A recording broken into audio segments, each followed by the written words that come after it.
So chapter 2 for the ethics video was about the morally developed media professional.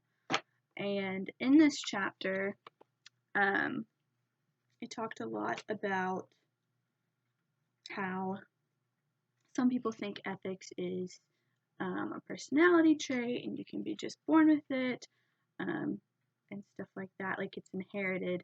But for most cases, that is not the full truth. So it takes a lot of practice to become more ethical and to learn how to make ethical decisions, especially when involving the media. So the issue of this chapter was a news reporter named Sarah. She had just graduated from college with her bachelor's degree and been hired as a reporter in this medium market news organization. And she was very attached to her job. She loved it so much, was super passionate about it, but she was also very new to it, so it took her more time to get work done, and she actually kind of got consumed by the job and let it become her whole world, and she was doing above and beyond what she was called to do.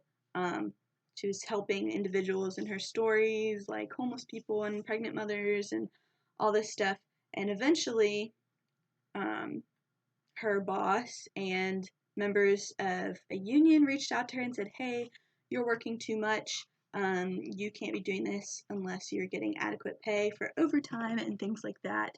And hey, like, this isn't in your job description. Like, you need to do this on your own time. This isn't what your job is. Like, your job is to report on who needs help, not actually help them. So she had this moral dilemma within herself that she had to decide, okay, well, what do I really need to be doing? Like, are they right? Do I need to just be reporting and then doing this on my own time? Whatever. And basically, she just realized that, this moral growth, like it says on page 30, was best facilitated by exposure to people who are thinking in more morally developed ways, like her boss and the union workers and the seminar that she went to. She realized, okay, maybe I'm doing too much. Maybe I need to reevaluate what my job really is here, what I'm actually being paid for, and then whatever else I, feel like I'm called to do, maybe to not do it on company time. So going from this chapter, something that I can take away from it is definitely like seeking out advice from those who are more experienced than me, from those who are maybe older than me, have been doing the job longer, and not just calling the shots on everything that I do on the job if it's not included in the description. Also to just remember that, there's a good point on page 33. Journalistic power gave her the ability to affect great change in the community rather than meeting individual needs right here and there. So sometimes your impact can be a lot bigger than what you can accomplish right now. It can be accomplished through